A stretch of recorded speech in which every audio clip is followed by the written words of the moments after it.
ගොඩක් අය හිතනවා ව්‍යවසායකයෙක් වෙනවා කියන්නේ තමාට ඕන විදිහට තමාට කැමති වෙලාවට වැඩ කරලා ජොබ් එකක් කරන්නේ නැතුව කාටවත් යටත් නොවි වැඩ කරන්න පුළුවන් කියන එක.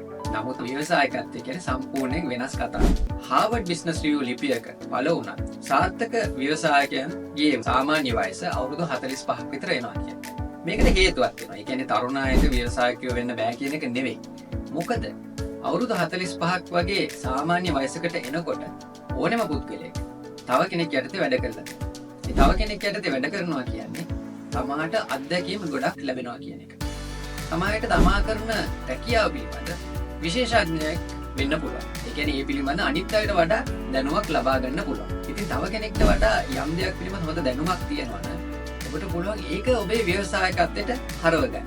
ඒ සමග ඔබට පුළුවන් team management, leadership, marketing, finance, project management ඔය වගේ ස්කිල්ස් ගොඩක් තමා ජොබ් එකක් කරනකොට වෙන කෙනෙක් යටතේ ඉගෙන ගන්න. එතකොට සාර්ථක ව්‍යවසායකයෙක් වෙනවා කියන්නේ මෙවැනි ස්කිල්ස් ගොඩක්, එක්ස්පීරියන්ස් ගොඩක් එකතු කර ගැනීම තමයි සාර්ථකත්වයට රහස.